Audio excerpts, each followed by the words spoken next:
So thank you everyone for being here. All of you know that you're here. We're all here for the same reason. And that's pretty much to uplift our consciousness and be a guiding light for others while things feel a little dark around us. So we're going to be the light. And that's what we're going to talk about today. How can we improve ourselves and make ourselves better and achieve all the goals that we set out to complete in this lifetime? So we're gonna, that's what this is all about. So let me go ahead. I'm going to start sharing the symbol that I got for today's message for us to talk about from my book of symbols. And I'm going to take this one out of the plastic, but right before class, I always open my book and see what picture it brings out. And here is the picture today. It's still reflecting on the light, but I think you can pretty much see what this picture is. I'll leave it here for a moment so you can get a feel for it. It's pretty much, looks like somebody with their purse, and what's come out of it is two masks. And it's interesting because one's dark and one's light. And it looks like they've been visiting a place like Peru or Mexico, where they have the Incas and the pyramids and artifacts from that area of the world. So the reason why originally I thought this was a very symbolic picture is because what slid out of this purse are masks. And what does a mask represent? We hide behind masks, right? They cover up our self, our face, and most of all, what I think it symbolizes is it covers up our feelings. And when you see one's dark, one's light, could one possibly be our shadow self and the other one be our light self? And are we hiding who we really are from the world? Or are we bringing it out? I think it's pretty much we're bringing the mask out that's been buried, covered up in a purse, and we're bringing it out. So we're really bringing out who we really are. That's what I think this symbolizes. And we're also in touch with our shadow self. And, according to Carl Jung and,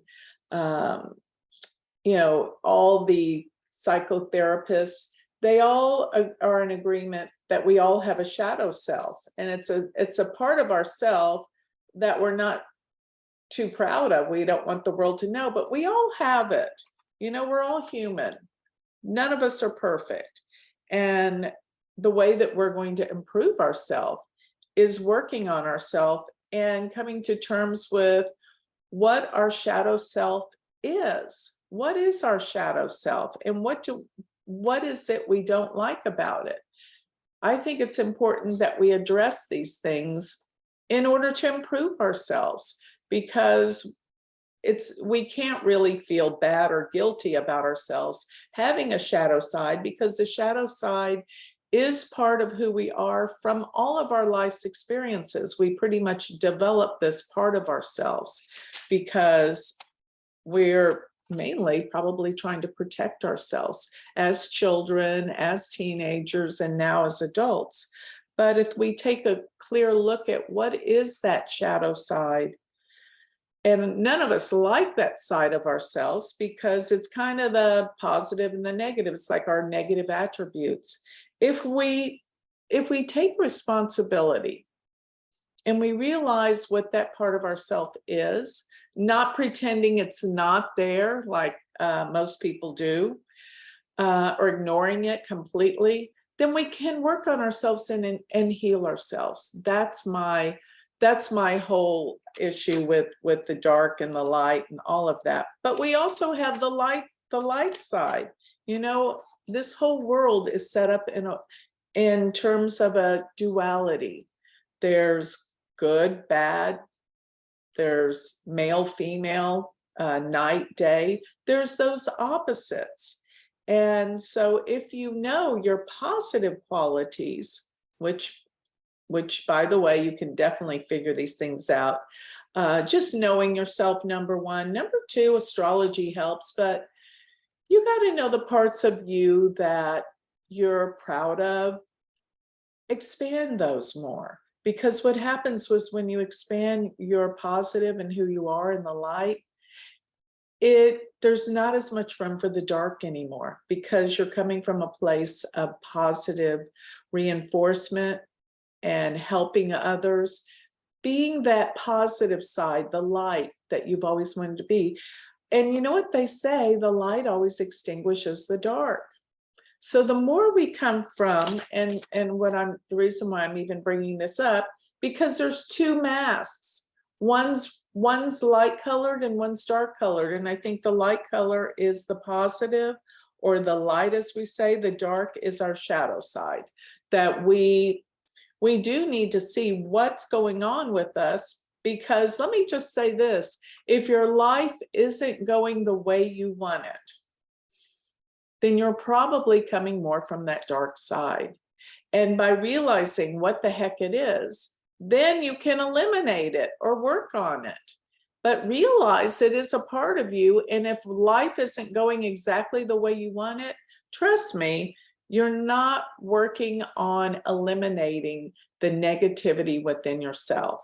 And we know that the negativity that we have within ourselves has been there since childhood. And it's just part of how we as human beings take in information. When we get hurt, we, especially as children and adolescents, we somehow process that hurt as, and this is something that you guys pointed out last week, which was beautiful, that we think there's something wrong with us and as children, and then we react in a certain way out of protection because others made us feel like we weren't perfect, or we had some flaws.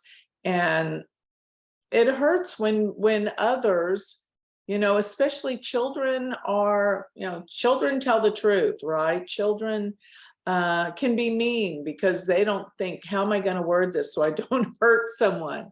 Children just say it like it is, and they don't care if they, but as children, we get hurt by others that, bully us or say things.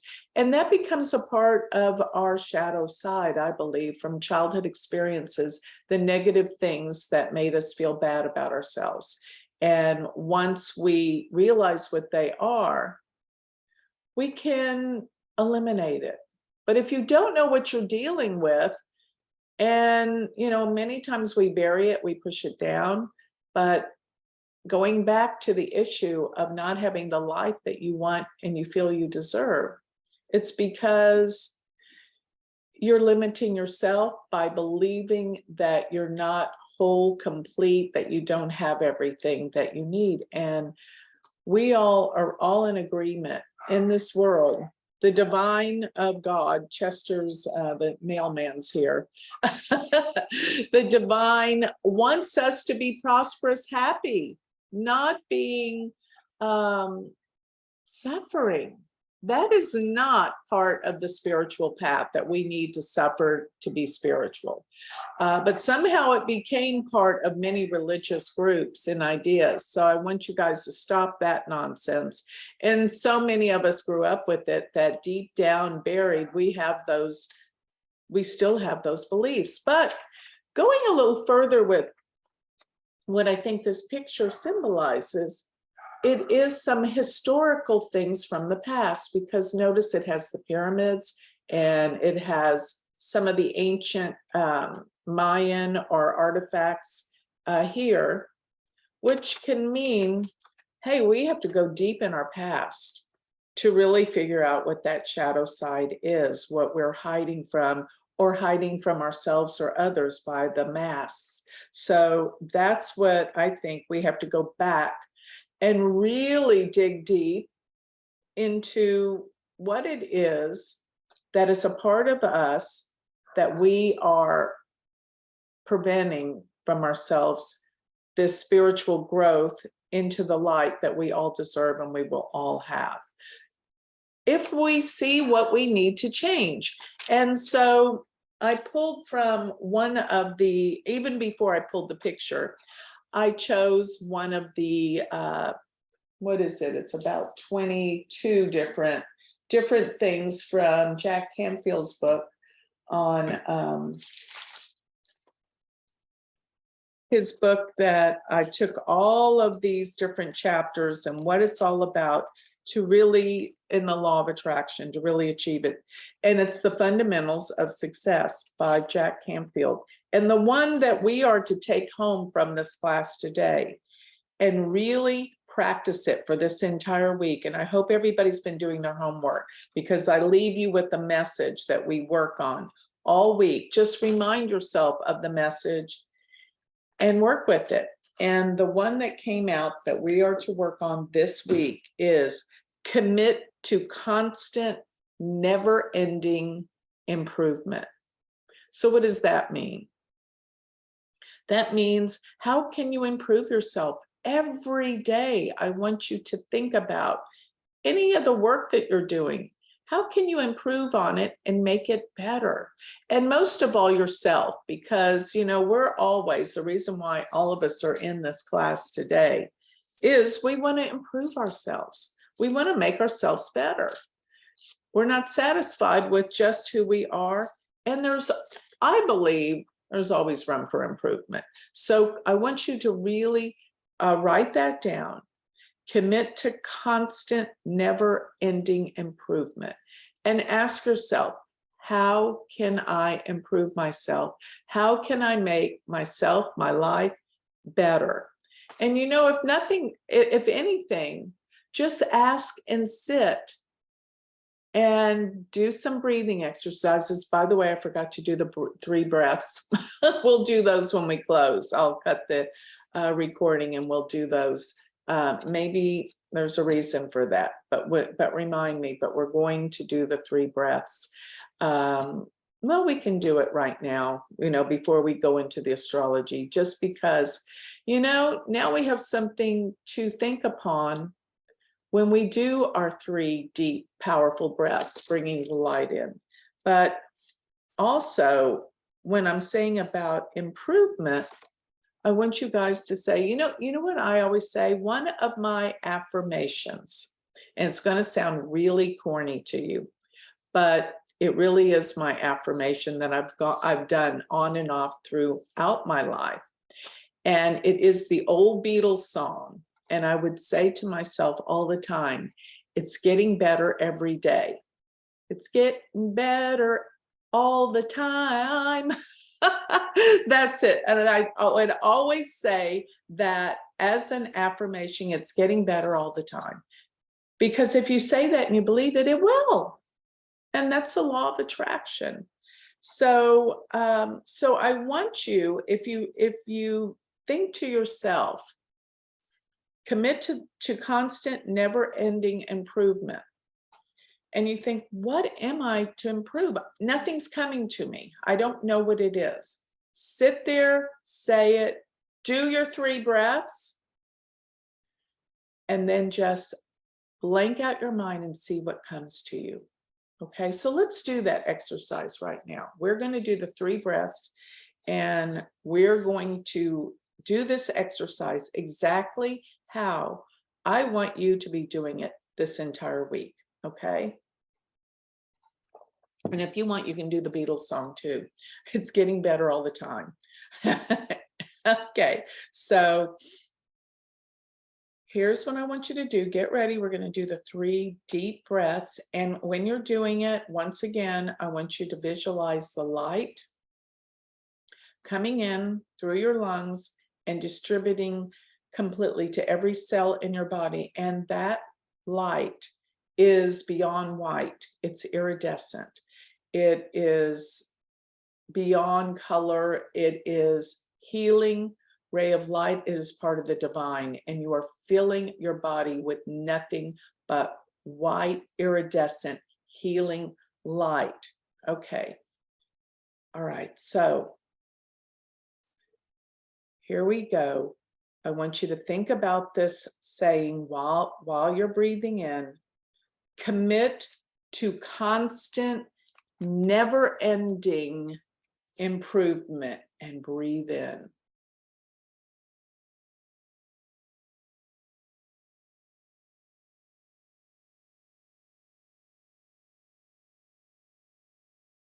And exhale.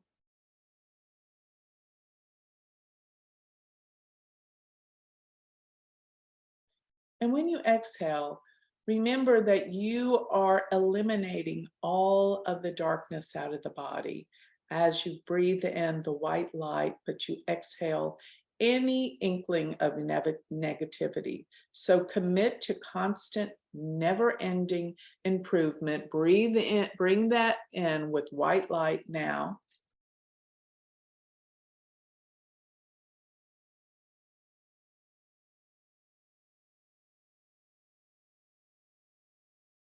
Exhale.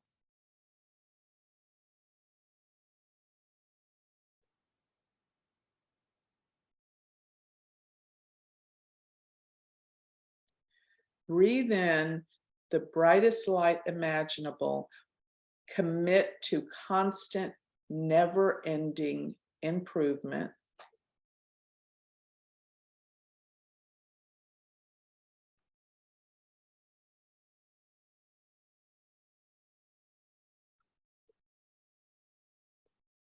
And exhale.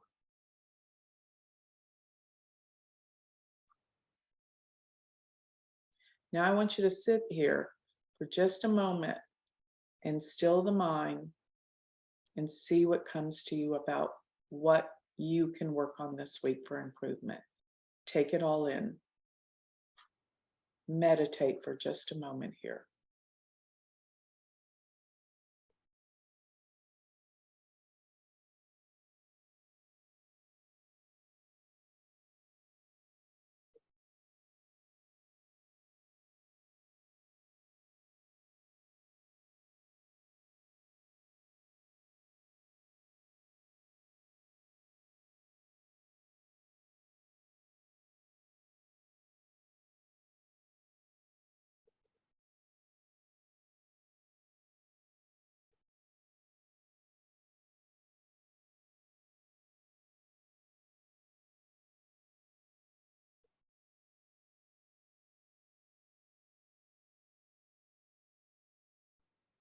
Okay. And if anybody wants to share, but I'll share what came to me. To let go of the past. That just popped in. Let go of the past. But sometimes you have to relive certain things in order to understand what you need to let go of. But letting go of the past was what came to me. Okay. Anyone want to share any of their messages that just popped in your mind when you, after the 3 breaths and you stilled yourself, stilled the mind?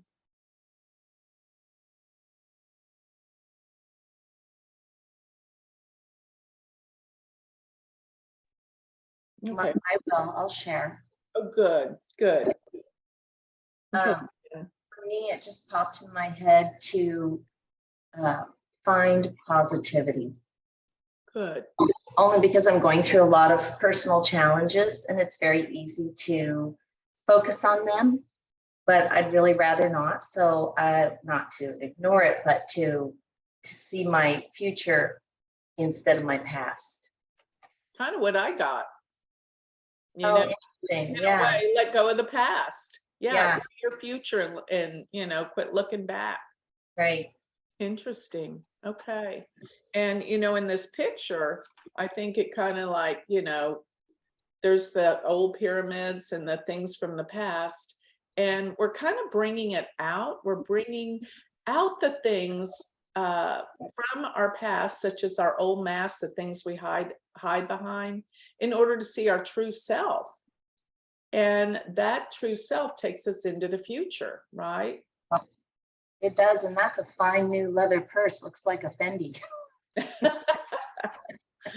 It is a pretty leather purse. It's A beautiful. new leather purse. Look at that. Yeah, and maybe it's symbolic that it's brand new. You know, this is something new. Something new to bring out the images from the past. Yeah, dumping out the past. Yes. Yes, and like I said, our shadow side to release and let that go. So one more, where was the other picture? Oh yeah, it's still in here. The other picture is very interesting, and I think it completes the message that we're here to learn today too, is this one.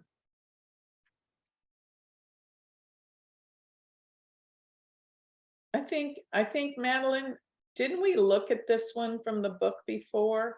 We did, and I love that picture because it's just, but look at her hands across the baby's chest and the way she holds it and the smile on the baby's face. And it's just security and love and fear, right? She's holding on for dear life there. Right.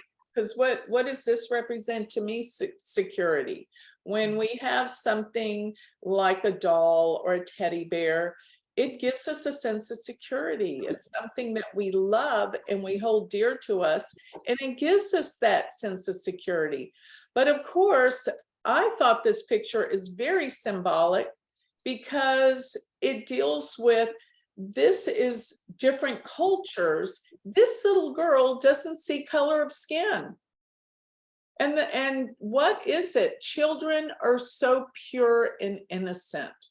They don't look at the color of skin and all the stuff that's going on in the world right now. She just has that doll and she loves it. Doesn't matter what color it is. If it's purple, green, white, or black, she loves it.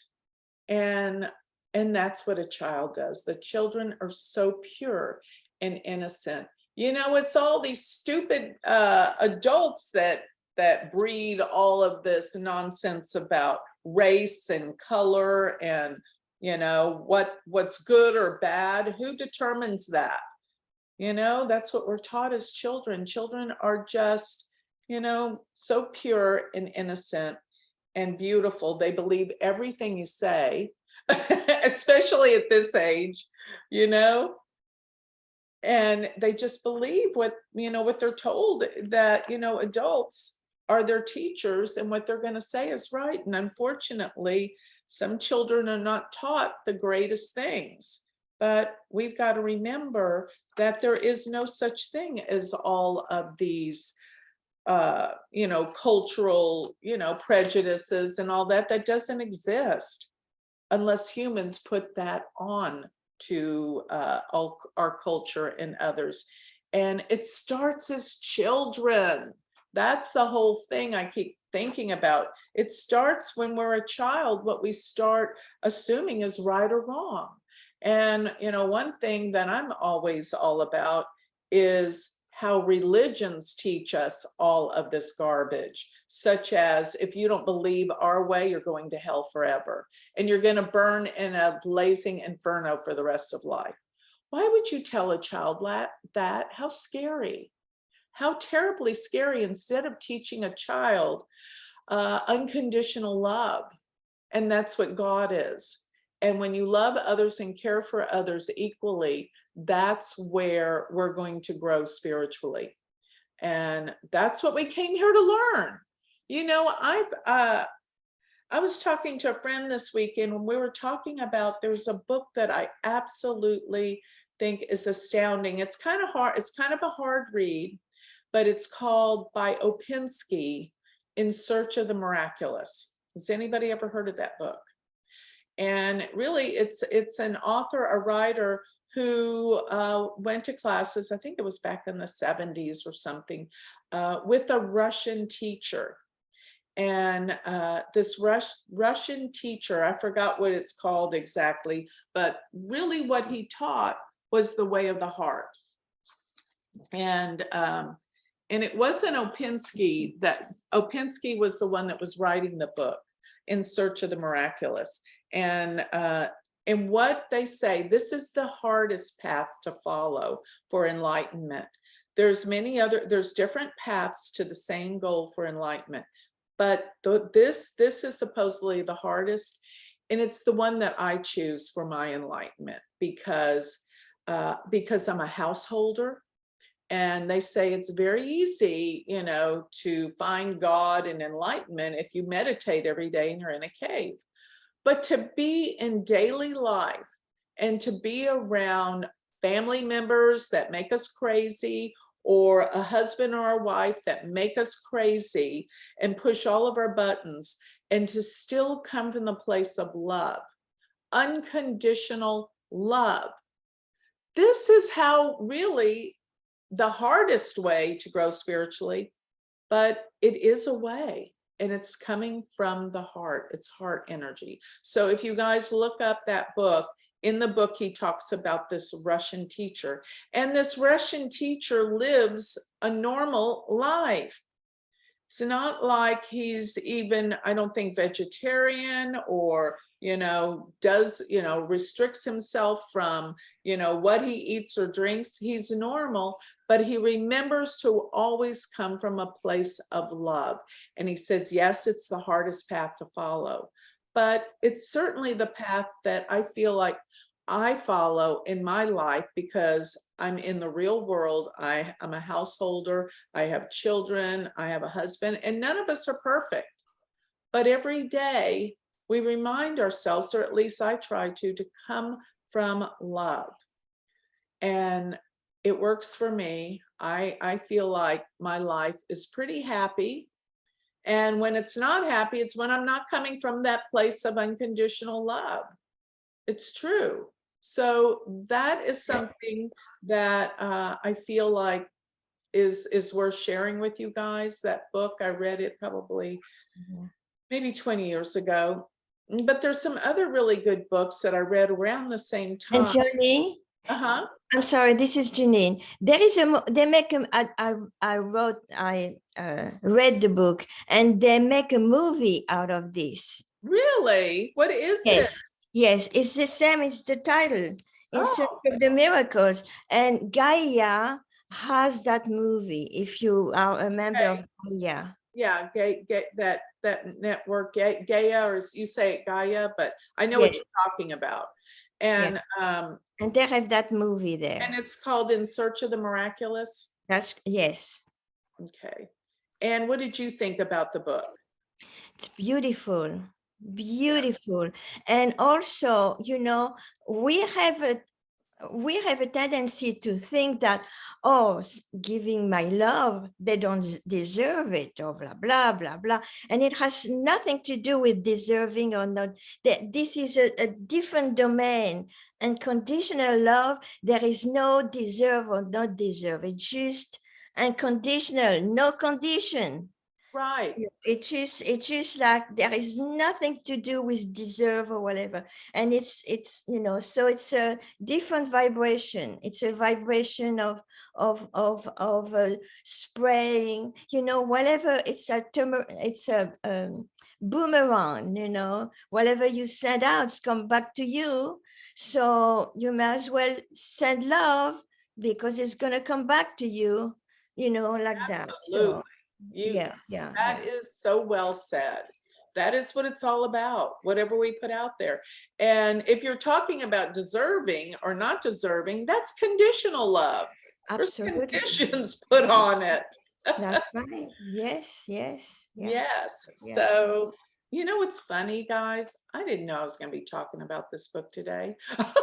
It just, whatever comes in, comes in. It's like I can't prepare for these classes because the divine tells me what to say. But I haven't thought about, I thought about this book this weekend, but it's just the path that I feel like is for my life. I mean, others can choose more of the yogic path. I forgot what he said. There's like the yogic path and there's another path, but this is my path because, when you have children and you're trying to raise children, you're going to be in the world with, people, with the other mothers, and you just got to learn how to come from the place, from the heart, everywhere you go.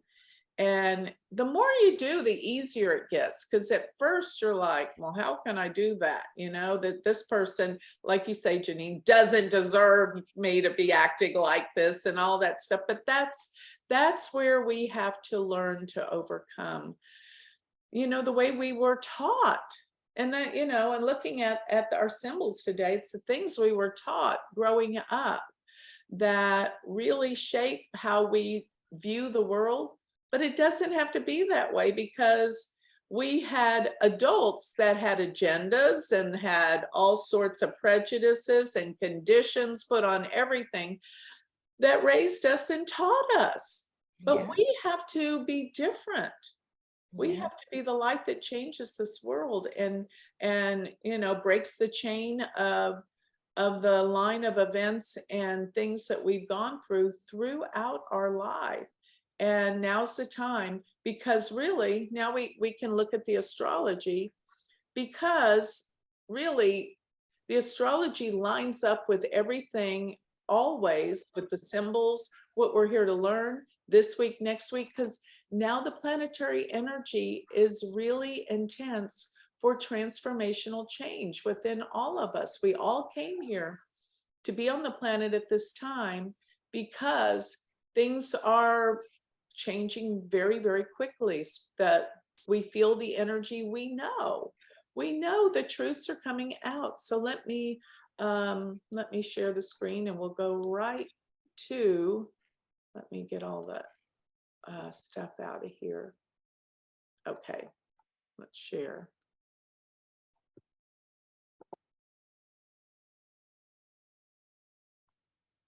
Okay, hold on a second. There we go. Share. Okay.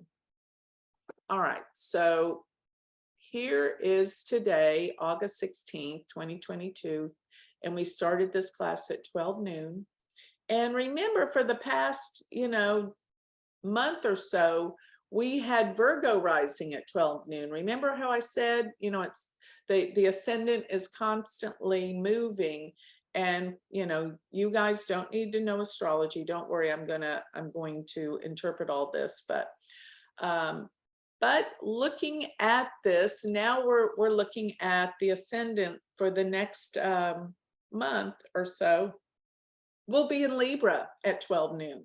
And then, you know, the next month it's going to be in Scorpio. It just keeps moving around. But so let me just tell you, for those that this looks like tic-tac-toe to all that don't know astrology, what the heck is this telling us? Well, I think it's very interesting that the moon, which is the fastest moving planet, and the moon, just for your information, will change signs every 2.5 days. And all the other planets move much, much, much, much slower, such as the sun and Mercury and Venus move 1 degree per day. And the other planets move even slower. So the moon is the one that we're going to look at, because it runs around the chart every week. It's what causes, you know, the full moon, the new moon, the quarter moon, because, you know, the moon's constant movement, and with the shadow of the earth being cast on the moon's what causes the different phases of the moon. But really the sun, the moon, and the earth are all part of that. But if you'll notice, the moon sits at 0 degrees of Aries, so it just entered Aries less than 30 minutes before we started this class, or about 30 minutes or so, something, maybe an hour. But looking at this, so the moon just changed signs, and it just went into Aries. And with that, it also went into a new nakshatra. And these are words for nakshatras. But the moon in Aries, first of all, Aries is the sign of action. Aries doesn't like to wait around. Aries wants to get things done quickly, and sometimes very impulsively and impatiently. So the moon being here, and it's coming up by tomorrow, it's going to be with Rahu. And that's intense energy. And what we've been talking about for a long time as astrologers is this Rahu and Uranus being together. And that triple conjunction that we all said was a trigger for something major, which it was, that happened August 1st. It was where Mars was there. Now Mars has moved away. This is over 2 weeks that it's moved away. Oh, but there's something interesting about that 3-degree marking. Yes, yesterday and today, Mars was sitting on a fixed star called Algol. And Algol is the star that we talk about where people lose it. They lose their emotions. They spin off and say things they wish they hadn't said. And with the moon being here in Aries, you know, we have to be very careful about using the right words because Aries is impulsive and you got to think before you speak, because Mars sits on that star. That means a lot of people are losing their head, is what we say, which means emotionally they just, you know, lose control and spin off and say things that they shouldn't say. You know, think before you speak. Don't be, you know, hot-headed. That's what this really is trying to tell me. Do not be hot-headed, because we have the tendency to be that way with where the planets are situated right now. Now, the moon being in Ashwini is actually, there's a lot of wonderful things about that nakshatra. It does deal with healers, okay? Deals with the healers to the gods. So they are the healers, the Ashwin Kumaras, and deals with horses. So those of you like horses, you might be going out to see your horses or doing something with that. But it also deals with travel. That is a nakshatra that deals with fast travel. And maybe you might be going on a trip. It's fine. It's, you know, even though, you know, they're saying, oh, it's a bad time for everything. No, it's okay. It really depends, you know, if you're scared about travel, what it could mean for you in terms of your own personal chart. But this might mean that suddenly you have to go on a trip you didn't plan on going on. That's what that can mean. And it can be a fast, short trip with the moon being in Ashwini.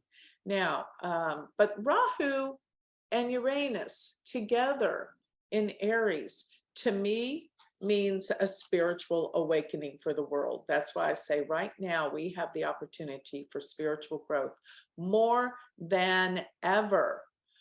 But there's something else in this chart that's very, very interesting. And that is, if you notice where the moon and Rahu and Uranus are opposite Ketu, of course, you know, always opposite. But there's also kind of like this, you know, in the cardinal signs, which is the cardinal signs are Aries, Cancer, Libra, and Capricorn. They're kind of forming a cross here in the sky. And that's intense energy. A cardinal cross means action, motivation. Things are going to start happening quickly now. That's what I see. And, you know, there was some hesitation and problems. The fact that the sun 2 days ago was exactly opposed Saturn, okay? Because the sun moves 1 degree every day. Saturn's 27, the sun's at 29. But right now, here's another interesting fact about today. The sun sits at 29 degrees of a water sign. That is Gandanta. So today the sun is Gandanta, which can have some repercussions around the world with possible world leaders, because the sun represents, in mundane astrology means world-oriented, not personal astrology charts for individuals. It's saying what happens in the world. You always look at the sun as world leaders or presidents of companies, things like that, the leader. And so the sun is Gandanta, meaning, you know, there can be some crazy things going on that are out of control. When I think of Gandanta, it's kind of like the energy of a ghoul, that fixed star. So together, people are going to be a little bit not a little bit, but very unbalanced. That's all I can say for this. And particularly if we look at what's going on in the world, which I haven't yet today, there can be some crazy things going on with leadership.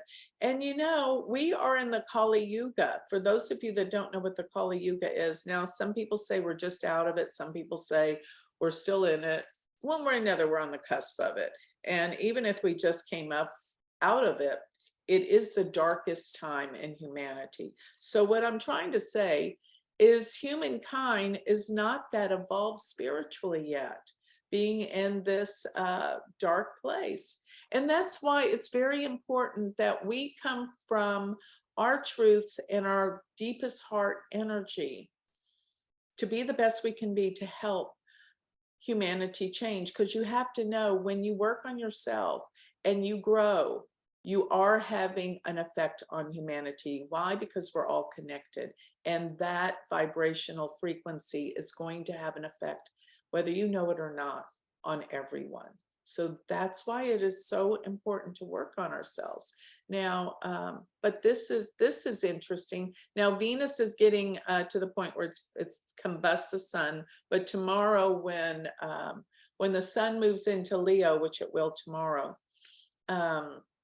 Venus won't, I figure it's out of sign, it's not combust anymore. So Venus will be a little bit stronger. The sun will be in Leo, and the sun likes to be in Leo. But notice this, there's another thing that I think is beautiful about today, aside from all the great intensity. If you will notice, Mercury is 24 degrees, and so is Uranus, 24 degrees. And they're both in fire signs, which means they're in a trinal aspect to each other. What's a trine? Positive. But it really, what the aspects do is they connect each other. So Mercury is connected to Uranus today. And what I think, for those of you that know astrology, I always try to empower people to know, whenever you're talking about a trinal aspect, exact, they're always conjunct in the Navamsha. So if you'll look, this is the Navamsha. Jupiter and Mercury are together with Uranus. That is incredible. Uranus, Mercury. So what is Uranus, Mercury? What does that mean when those two planets are connected? It actually means inventions, a new way of looking at things. It means futuristic, cutting edge. Uranus is the future, cutting edge, inventions. Mercury is the mind and intelligence. And one thing I didn't share with you, which was another thing when I first closed my eyes, what popped in my head before it said, let go of the past, was to be more creative. And I didn't know what that was coming from, but to be more creative, that popped in my head. And you know, Mercury and Uranus would be that very ingenious, inventive, creative mind. So in other words, what I'm telling you right now is that we all can tap into what's transiting in the sky, how to use each day for the astrological greatest benefit. And this is telling us that there's a little opening today for our minds to be much more creative than ever before. So use this day. If there's something you've been wanting to write, or there's something been wanting to create, use this day for that energy, because Uranus with trining Mercury means you're going to come up with new concepts, new ideas, be more creative. And it can set you in a new path to do something new. Once you start down that road of writing or creating, artwork, writing, whatever it is that you love to create, even, you know, your people that start businesses, entrepreneurs, that's all the creative mind at work, inventing new things. So this is what this day is really good for, with that Uranus exactly trining Mercury at 24 degrees. And that 24-degree mark is wild, because that is where that Mars, Rahu, and Uranus all conjoined at 24 degrees of Aries in August. And another thing that you're going to see, I wrote my my predictions for the month of September yesterday.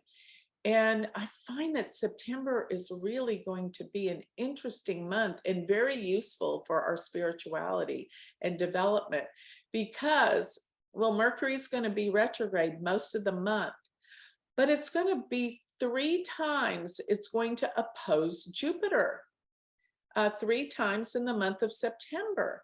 And Mercury will be exalted in Virgo, and Jupiter is in its own sign in Pisces. And they're going to be activating each other 3 separate times, 1 time when Mercury's retrograde and 2 other times when Mercury's direct. So I believe that this will be a month that we can learn new things. Mercury is all about intelligence and learning. It deals with our mental way we actually process information. So it is a month that we're going to be able to really process and learn new things. And also it could be even that you could go on a trip or travel. Remember, I don't mind Mercury retrograde when I travel. I just warn everyone that getting there, you may have some flights canceled, or you may have some, mechanicals with the airplane. But once you get to a vacation spot and Mercury's retrograde, remember, Mercury's a time to review, reflect, and, look back at things and see how you can change things to improve them.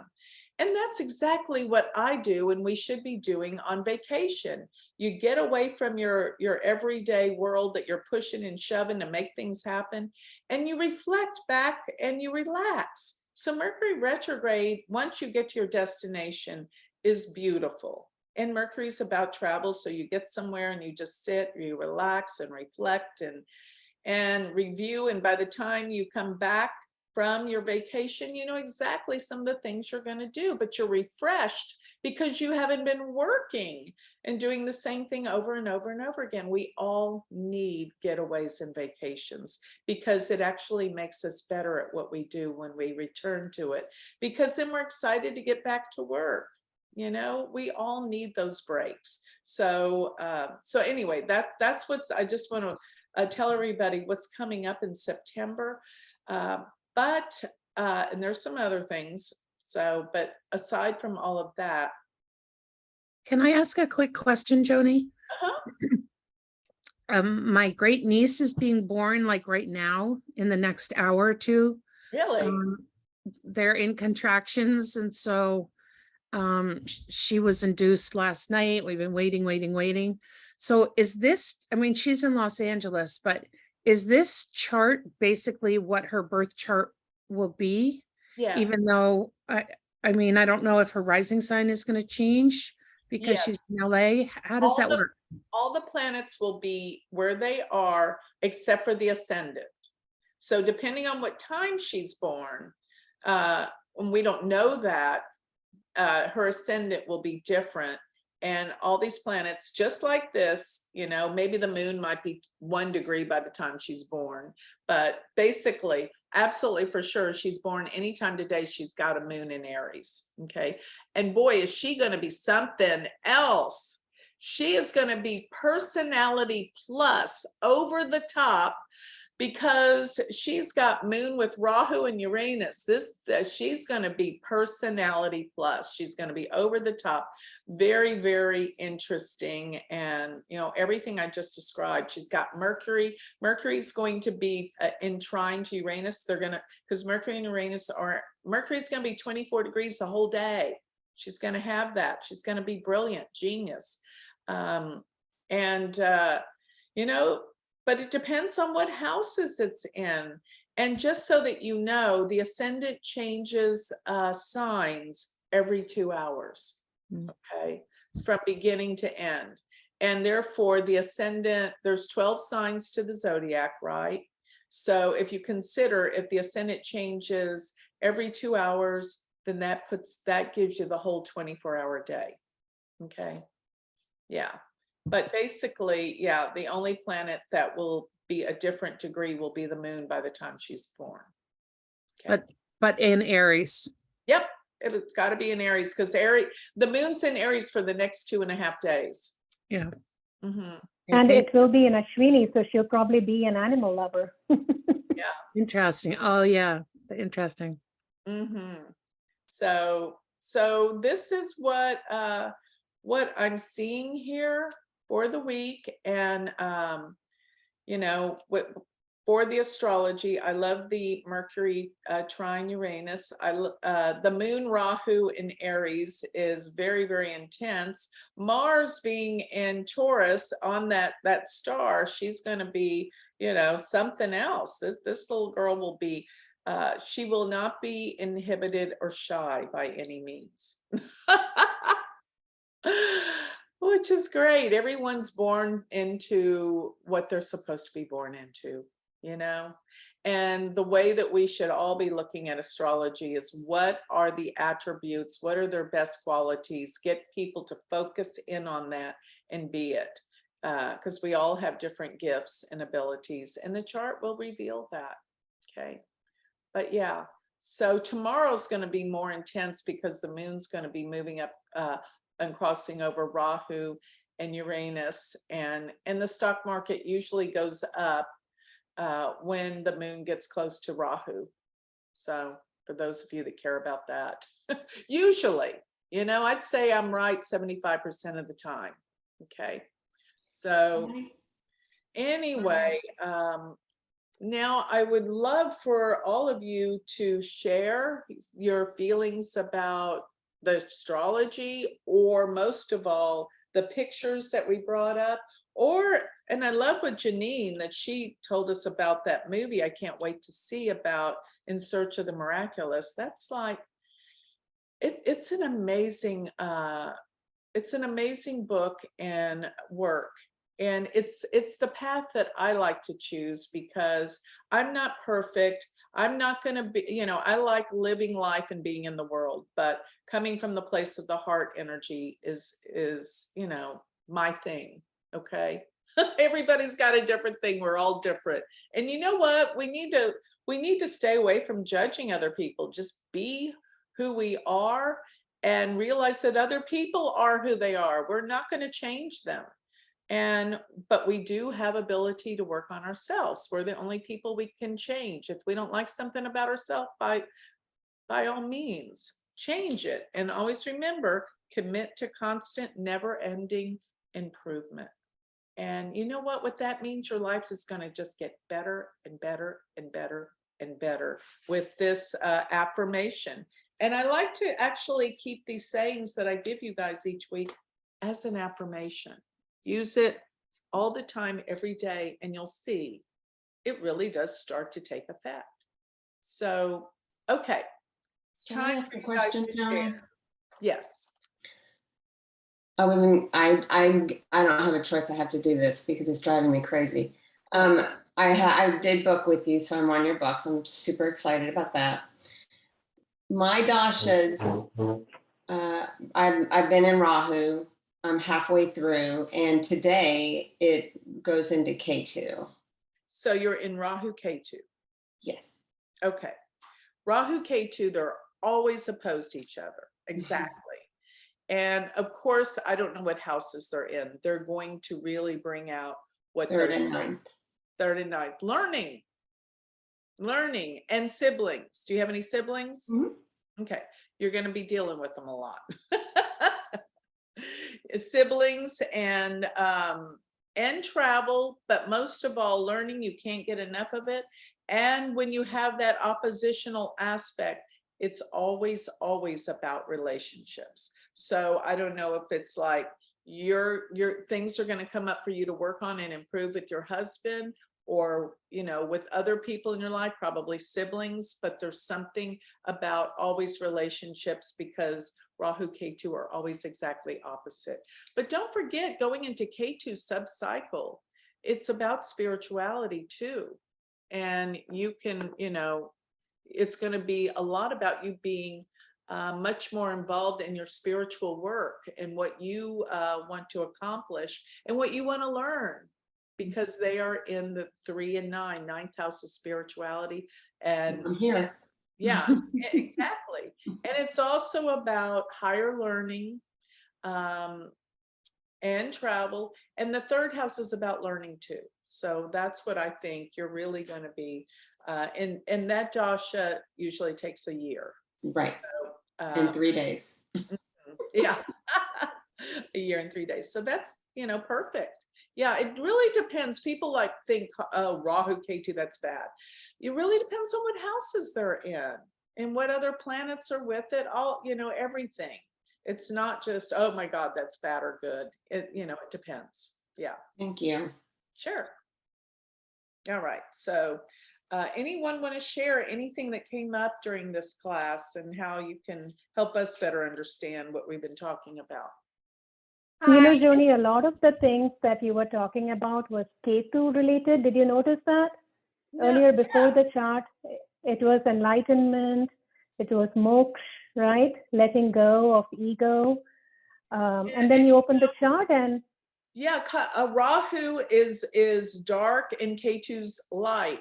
As a matter of fact, my Yes. daughter-in-law wanted me to get a black and white dog and name them Rahu and Ketu. But go ahead. Yes, no, what I noticed is you said Ketu, you said enlightenment a lot before.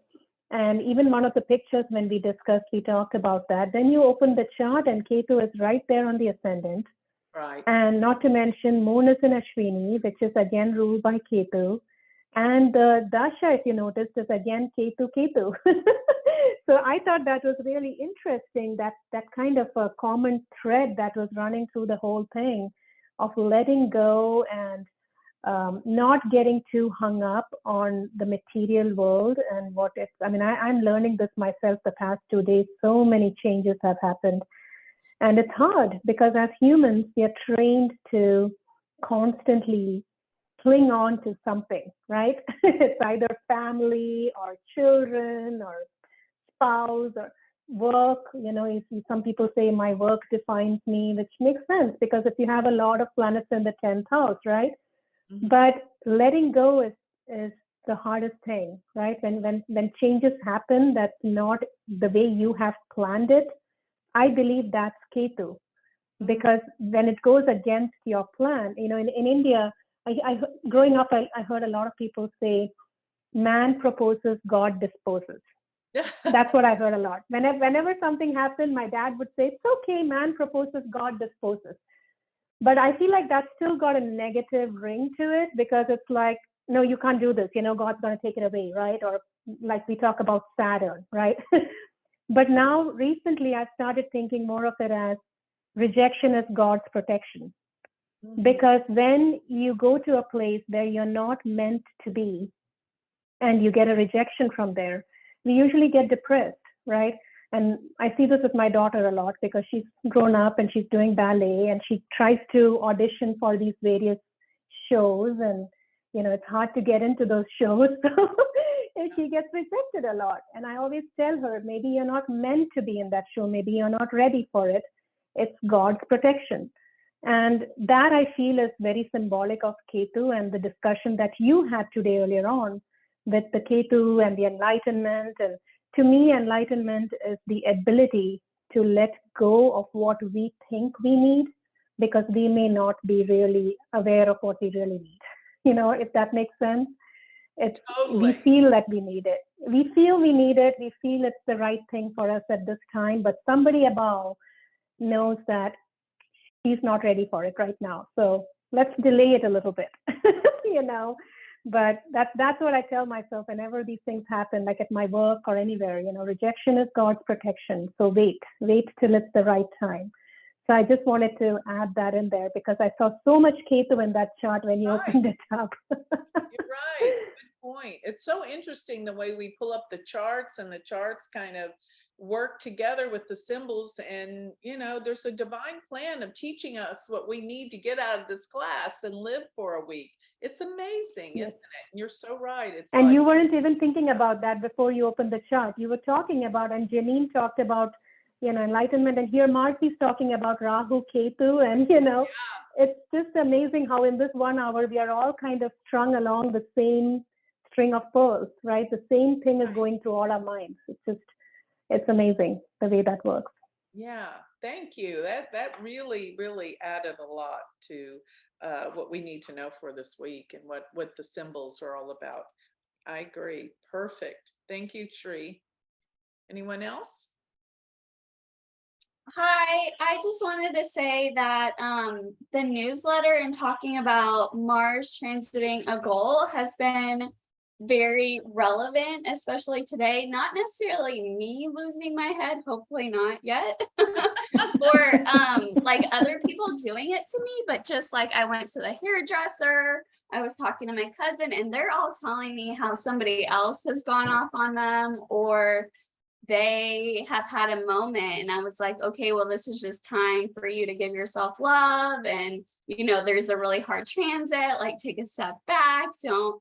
So it was just funny how it really does happen. Like it's so true.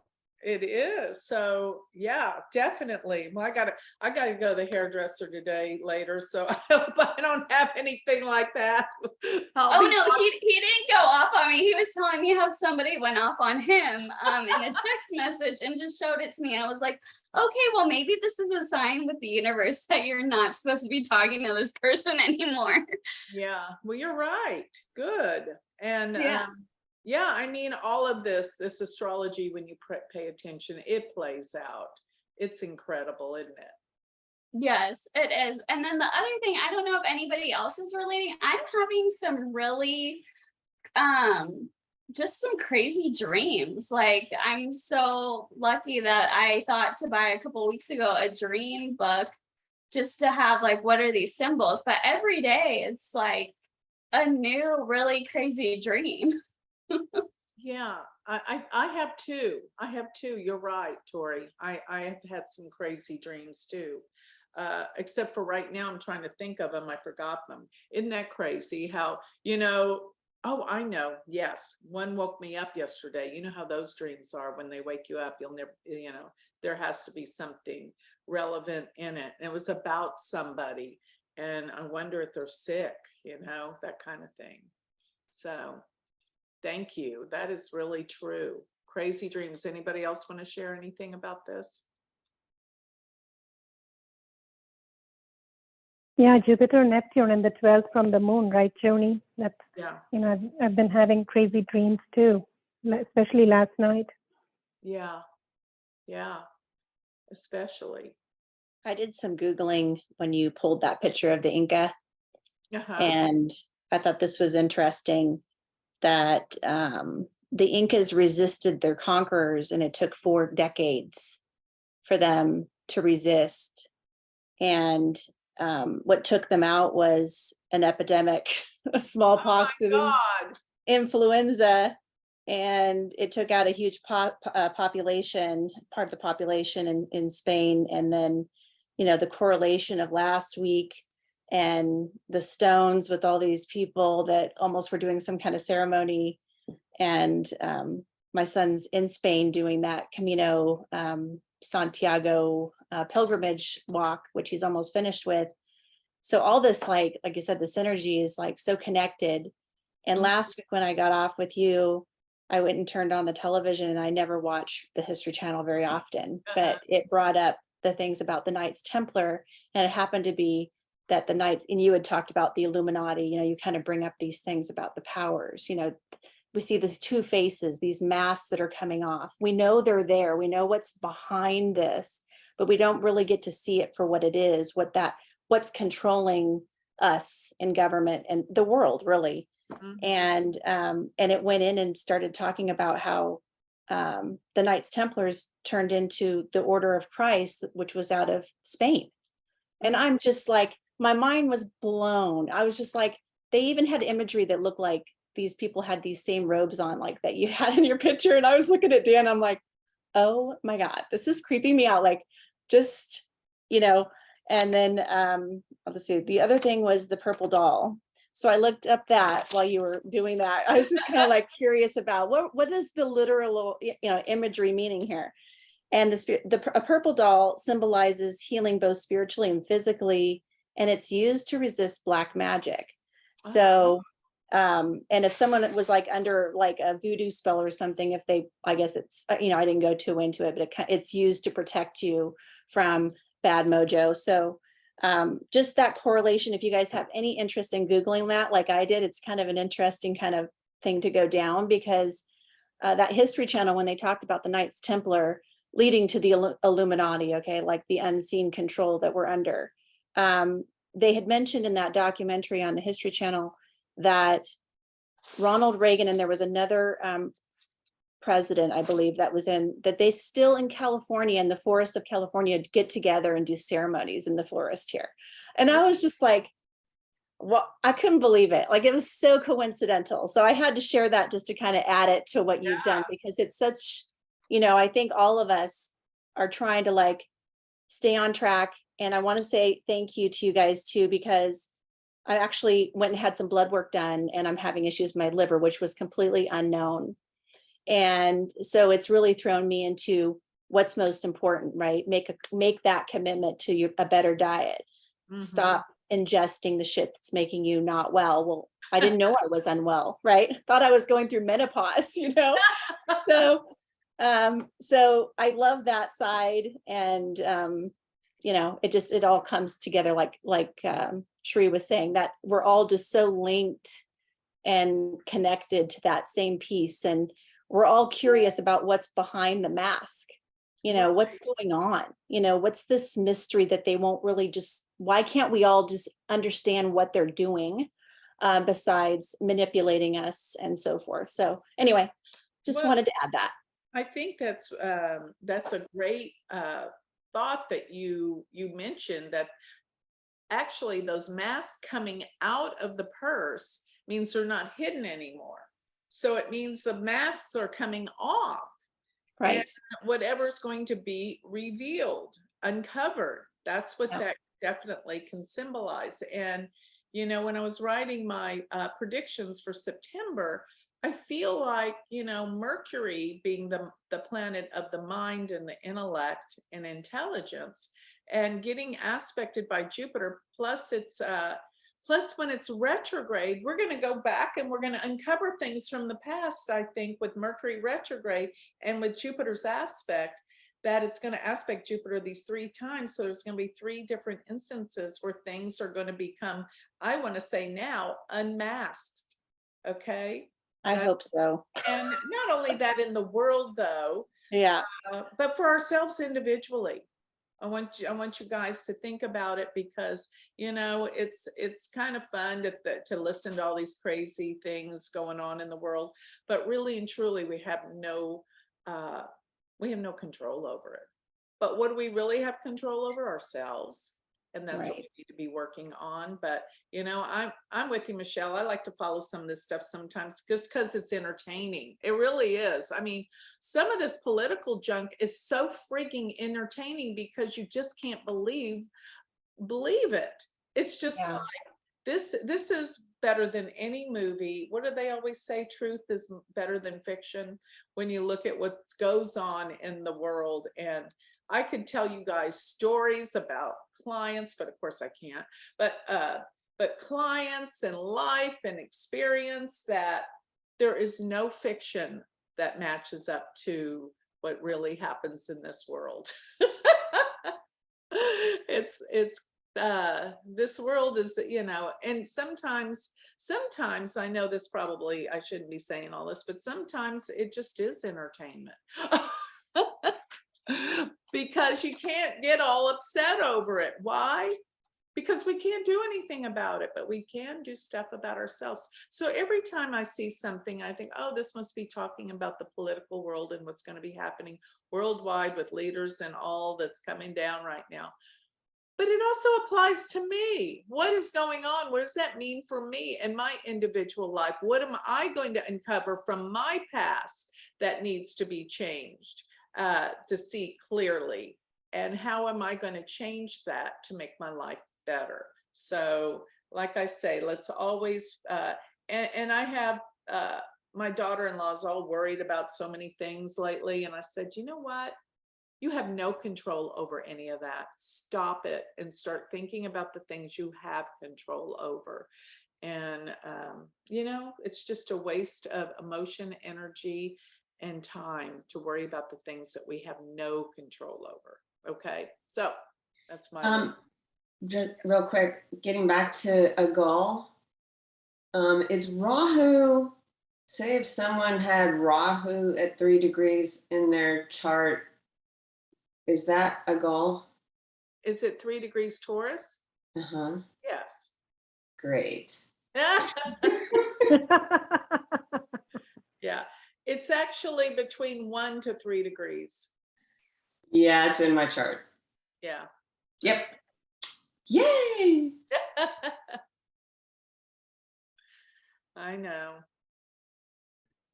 Okay. Joni, I was just going to say something. It's so funny how everything keeps just coming together and just like synthesizes. It's crazy because when you said, what did we feel when we went into the small meditation of what I had to change?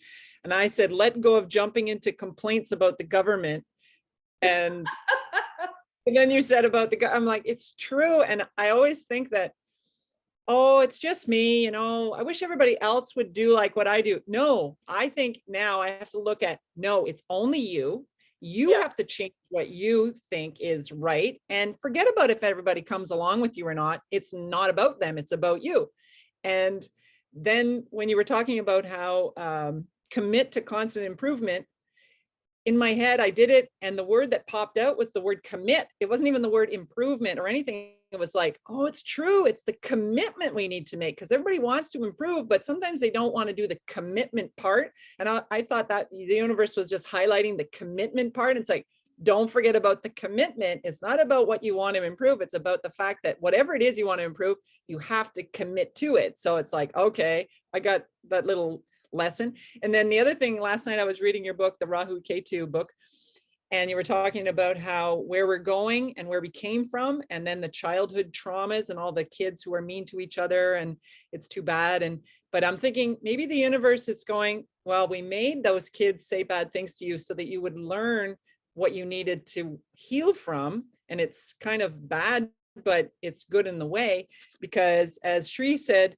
that rejection is protection, is that whenever the universe is, you're noticing it's going down the wrong path, it's going to give you a little smack to try to bring you back. So it's like, it's not a bad thing, even though it might have hurt. It kind of brings you back on the path, and always running down and hitting your head on the wall.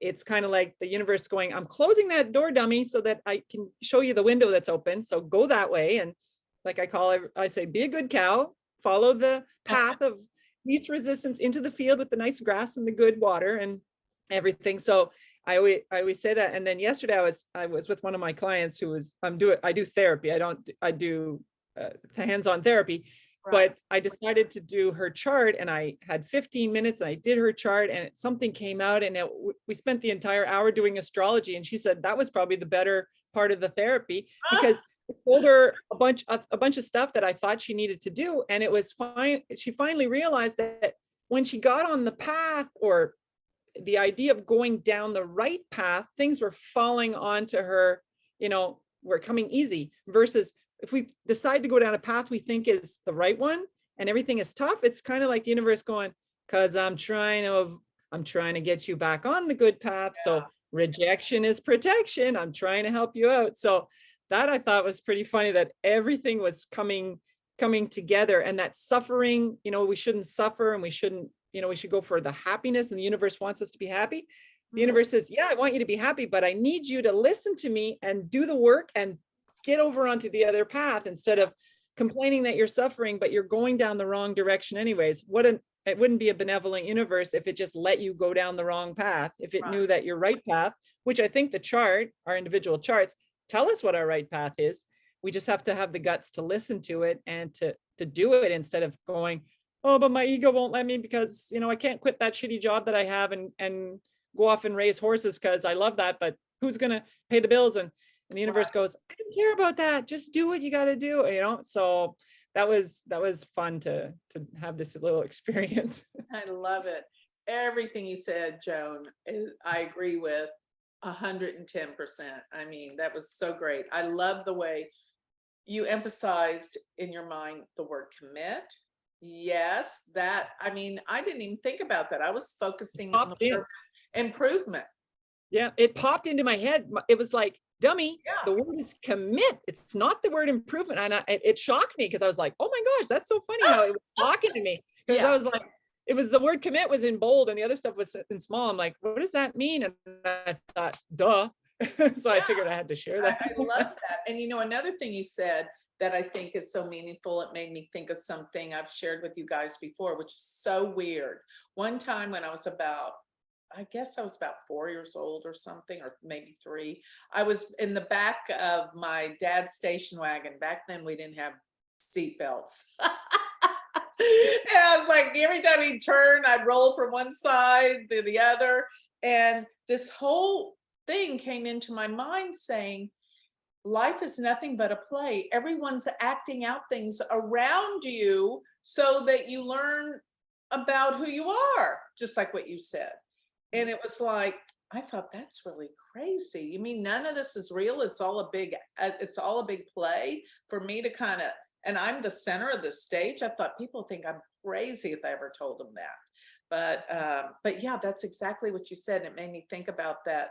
That was one of the few things that I remember from way back from being a child that when I was, you know, most people don't remember, but that whole thing just came to my mind, and, you know, I kind of kept it to myself. And I remember in one spiritual community where I was doing some weekend workshop or something, they said, share with you the first thing of, you know, spiritual realization. And I shared that.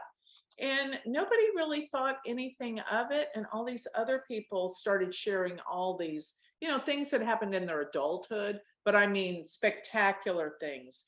And it was like everybody focused on them and their story, because one of them, you know, was in one of the towers in September 11th. You know, all these spectacular stories. Another one lost her husband from September 11th. They were talking about, and so nobody even paid any attention. I said, I thought this was the first time we became aware. I didn't know I was, you know, everybody else was kind of, I thought, in my opinion, trying to outdo everyone with their stories of, you know, greatness. And mine was just this dumb little story of being in my dad's station wagon, rolling around and having that realization of what the world is kind of about. But thank you for that memory. I hope I didn't bore you guys with that childhood awakening. If anybody has any other things they want to share like that, please let us know. This would be very interesting. Hi, Joni, it's Dawn. Hey, so funny thing is I work full-time and I go to school full-time. Wow. And I was in school last night, and I had an event happen during a test where I was losing my mind or head, right? And as I was walking out of school and towards my car, it reminded me of an event when I was married to my ex-husband all the way back. We got divorced in 1996, so quite some time ago. And so I connected the pattern of that, and I was truly upset about it. And I came home and told my boyfriend all about what happened. You know? And I went to sleep, and in my house, I have a lot of metaforms, sacred geometry forms that spin around, and it helps you process karma so that it doesn't affect you in a negative way. And so I had a vision while I was sleeping, a dream, and I was in a yoga class, and I was being my boyfriend and I were being kidnapped by these two guys. And it was the same energy that I had, the feeling that I had in the class. And I actually saw the entity. And then the message I got from that is, don't let these situations that are happening to you, especially right now where we're at today, because it is breaking you down. And that's where darkness comes in, where it tries to break you down, that you just have to disconnect and see the situation, see the pattern, and just be watching it as a movie and don't react to it. So I woke up with that message. and 6:30 in the morning, my phone rang, and it was my girlfriend from Chicago talking for 15 minutes about she lost her mind yesterday and what happened with her, right? And I said to her, I said, Allison, I think whatever's going on right now isn't just about you and me, because I hadn't even told her about my situation. I said, it's in the air.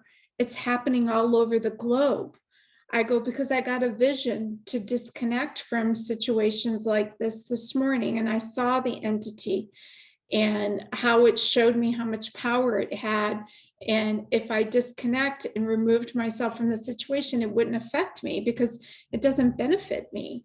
And I think what we need to do is to empower ourselves to, yeah, we get triggered by things, but let's try to take a step back and just be watching it as a movie instead of reacting to it, you know? So then you brought this up today, you know, so it's not a coincidence because I felt it yesterday, and I actually felt it before I even went to school. I was here at work where I'm at right now, and I felt like a sense of sadness, and I wasn't sad. I had no reason to be sad. Nothing happened to me, but it was like I could feel the energy like coming into my surrounding like hours before I even got to school, you know, and then it happened. So Wow.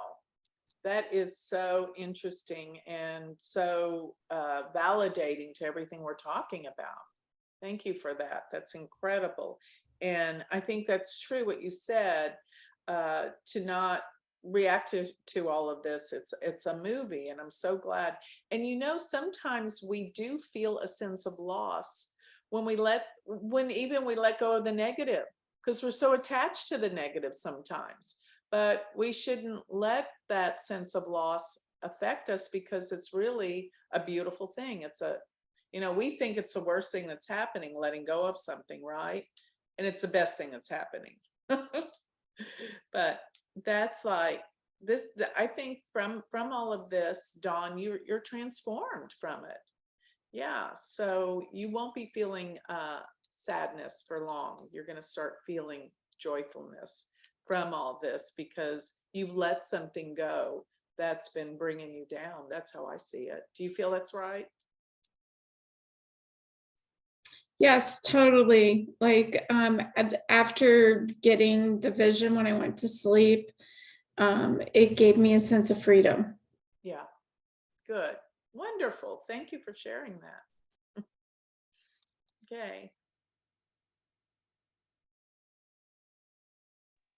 I have a question. Is anyone feeling physically exhausted, tired, like experiencing any of that during this transit? I have. I will say yes. I have felt, Danica, I felt a little bit spacey lately. Yeah. Very spacey and tired. Yeah. I thought, what is Okay. this? Is that what you're kind of experiencing, or? Yeah, just like kind of out of it. Like Out I of it. feel like honestly, like I'm dreaming, like my legs, you know, those dreams where you can't move and you're like, your legs won't work. Like just my legs feel heavy. I'm tired. I'm just not me. Yeah. And it's all the planetary energy and the change, you know? It is, because I think probably we haven't adjusted to it. It's like this big change is happening, and we're, you know, trying to change with it, and we're just kind of lag behind, or we're tired. It's too much energy. That's what I think. I agree. But we'll adjust. We have to. Thank Yeah, I've you. been feeling disconnected actually from the body, like from the physical body. Yes. And that's part of the dream last night. I woke up scared because I almost felt like I floated out. And I don't know, Joni, I'm wondering if it is the sun in Maga, because that's ruled by Ketu, because sun is your physical body. There is definitely an energy out there where you're feeling tired and exhausted and just disconnected. But I'm starting to feel better today, though, Danica. I'm not sure if you're feeling that too. It was mostly intense yesterday. Yeah, a little bit better today, but still just kind of like can't get it together completely. Yes. Yeah, I Too thought, many planets retrograde right now. yeah, I thought Saturday was the worst for me. Saturday and Sunday. Yeah, it's getting a little better. Heart, yeah. So, anyone else?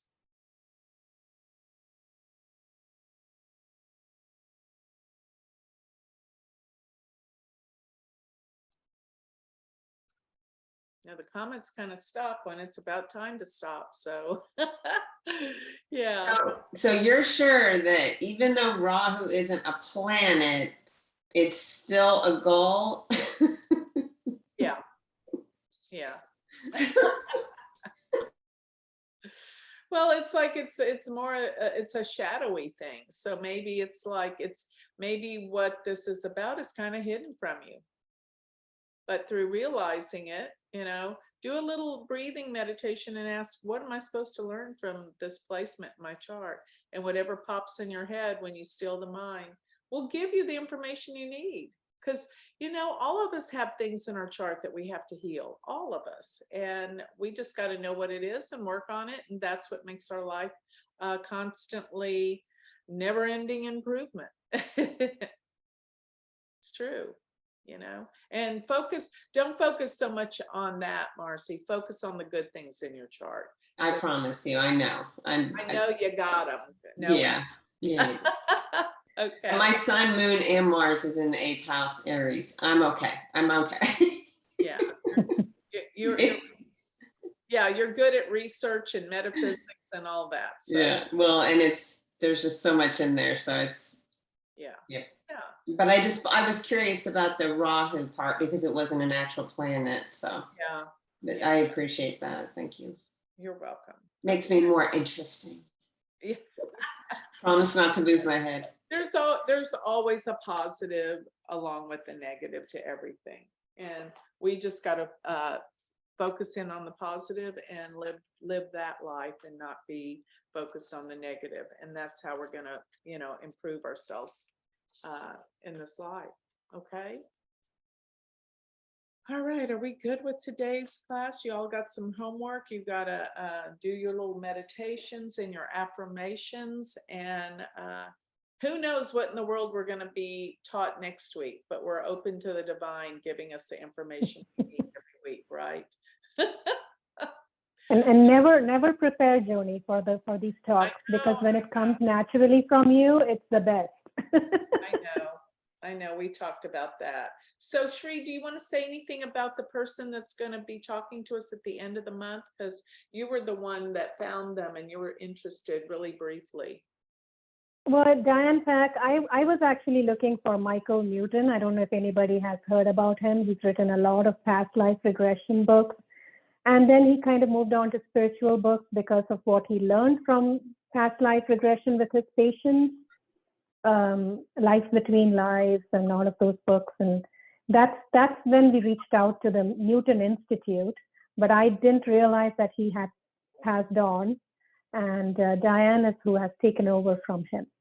So we hope she comes to us with some, on the same lines, right? Because through all these past life regressions, people talk about the life between lives and reviewing their previous life and all of that reincarnation. They do realize a lot of spiritual truths of life, like what are we here to do? Why are we here? And that's what I'm hoping she brings to us. That's kind of what she said her talk would be on. So I'm looking forward to it. But I've never personally read any of her books or anything. She's just the person who took over from Michael Newton. Amazing. I think we're blessed to have her then. This will be great. Mm-hmm. Okay. But that's the week after next. Okay. Yes. Yeah. Okay. All right, everybody. We'll see what comes to us throughout the week and we can share again next week. Thank you always from the bottom of my heart, all of you coming together. This has really been such an amazing class of sharing and information and keeping us on our spiritual journey and on our path. So thank you, everyone. Thank you. Namaste. Bye. Namaste. Namaste.